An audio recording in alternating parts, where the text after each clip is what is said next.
Hi, I'm Priyanka Desai, and I'm the director of Not Your Butter Chicken, a TELUS original docu-series. This show follows food and wine expert Shiva Reddy as she visits South Asian farms and homes in search of her roots.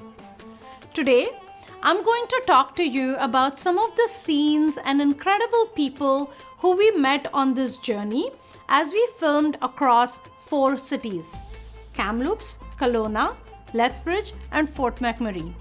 These scenes and people were not part of the episodes that I hope you must have watched by now and enjoyed. Here is a chance for us to meet these people and watch the scenes that we filmed. Take a look.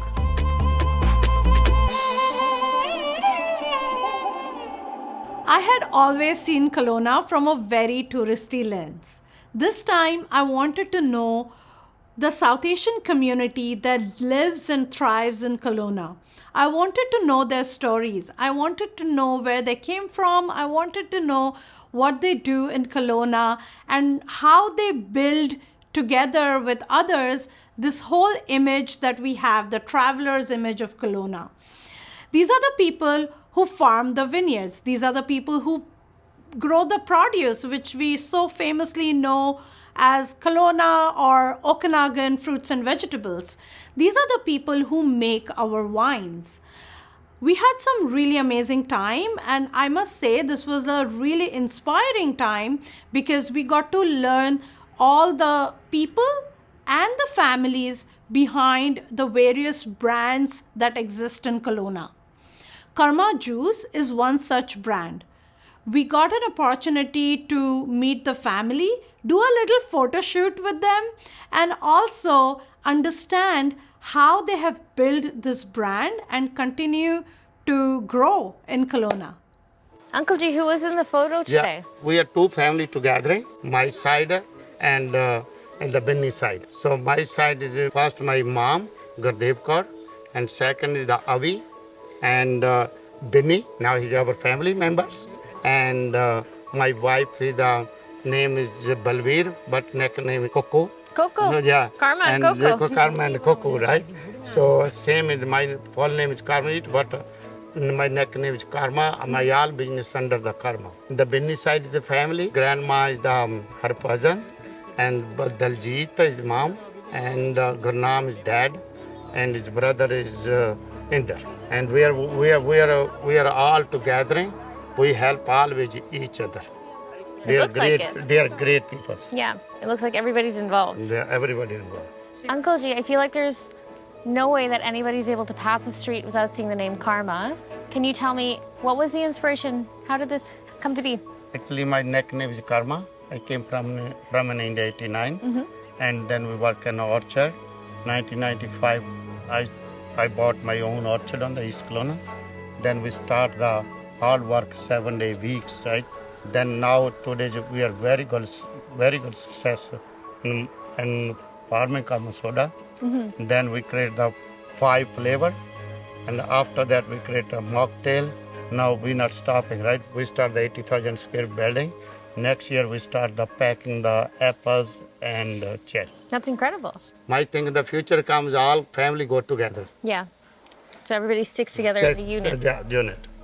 Okay, so it's been very special coming here. I've only been watching, really, like a fly on the wall. And I've been seeing that it's not just you, it's literally the entire family. And it's not just one side, it's 2 sides together. Like, why and how did you guys get into non-alcoholic mocktails in the Okanagan when everybody's making wine or cider? For sure. I know that on the surface it might look like this one person's doing everything, but it's always a team effort. And every single person that you met here today has contributed to the success that we've gotten so far.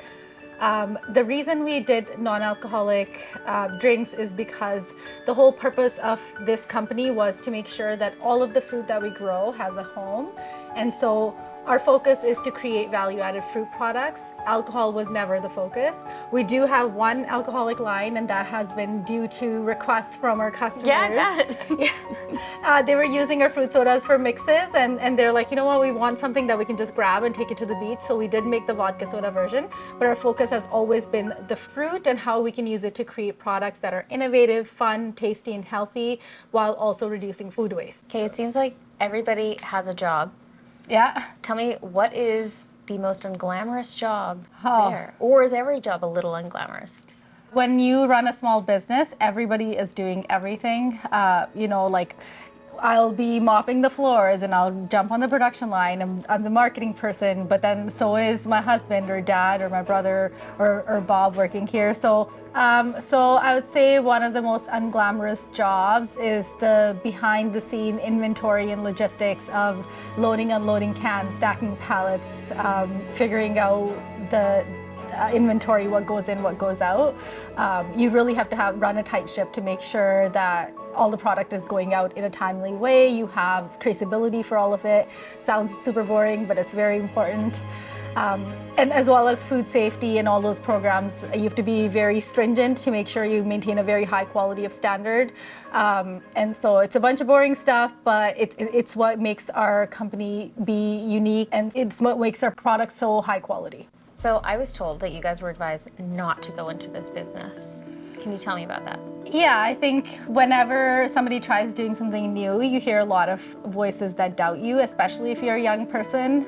They'll say things like, you don't have experience, you're gonna go broke, are you sure? And so this time was no different. A lot of people come up to us now and say, hey, the talk of the town was that this isn't gonna work out, right? But I think when you know that you're determined and you have the drive to do something and you have a vision, you put in the work and you're consistent, and you'll see success. And so now everybody says that they're so proud that we're doing something that's unique, and we're adding on to our agriculture business. The next generation, my kid gets to grow up on a farm.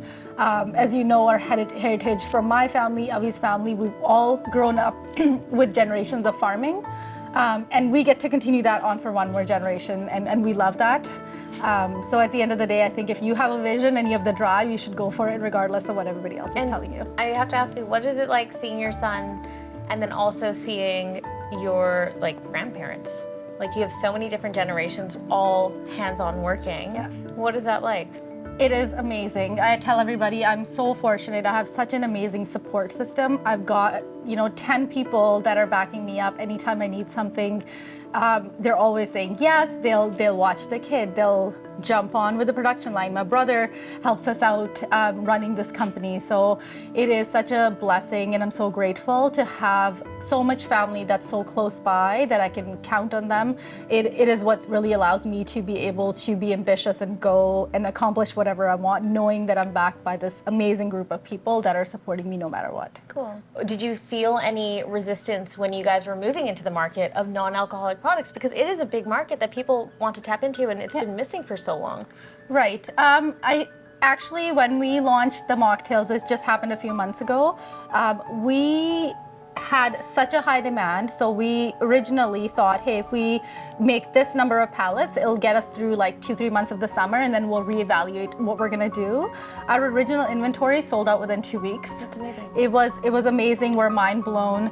And I think it's because people are becoming more mindful of their alcohol consumption, and they want more fun drinks. Like, if you're going to a party and you don't want to drink alcohol, usually the choices are not very amazing for that person, right? It's usually an afterthought to be like, okay, you don't want to drink, here's some regular pop.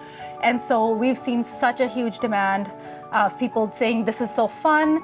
Sometimes you grab an alcoholic drink at the end of your workday, but really you just want a good tasting drink. So this fills in that gap when you just want something fun.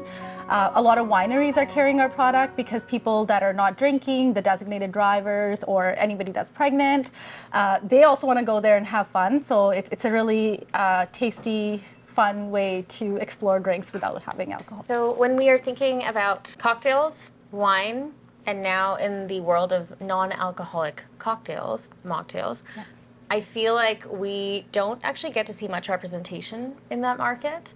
And I feel like South Asians specifically have not had something like that marketed to them.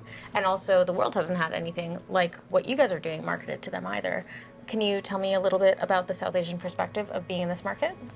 Yes, it's definitely unique. I think a lot of the time South Asians, especially immigrants, the first generation immigrants, are always thinking about education and pursuing those typical careers because they are seen as secure jobs, they're seen as financially stable. And we're never encouraged to do the creative things, and we're told like go for the traditional degrees. So it's definitely different, but I'm hopeful that the next generation, we're seeing more and more people going into non-traditional roles, like a new brand line, new product line, that hasn't been done before. I'm grateful that we're being encouraged by our parents to go for it, but a lot of South Asians don't have that, right? So they're still chasing that financial stability, and they'll go try to fit into that box and say, well, this I know for sure is safe, and I'm going to go for it. We're fortunate that we have the support to say, I want to explore this, and I can go for it, right? So it's definitely unique. We don't see a lot of South Asians in the beverage manufacturing space, but hopefully that'll change with the next generation. Yeah, I mean, you're making space for it. I feel like, especially within our community, it's so important to be a part of something bigger. Mm-hmm. Can you tell me, because I hear that you guys are doing something similar about giving back within your community? For sure. So it's built in within our culture. Like, giving back to our community is part of our core values. I've seen our parents doing that growing up, and we wanted to build that into the business model of our company. So we have something called a Do Good initiative. And as we're growing bigger, that initiative is also expanding, but we're working with local nonprofit organizations to donate product. We're fundraising, we're volunteering our time. We're also doing educational tours for local middle school, high school. We'll do collaborations with local college and university here as well. We've had an agriculture tour of students coming from all over Canada, a group here. So we'll do a tour and we'll talk about entrepreneurship, food security, and how to get the next generation of people interested in farming and starting new businesses. So that's really rewarding. I love having young people, young mind come in here, and we tell them our stories, and they always have such a wide perspective, and they ask so many questions. And even if we can help one of those kids do something that they're passionate about, to say these guys did it and they made it, and that would be really rewarding for us.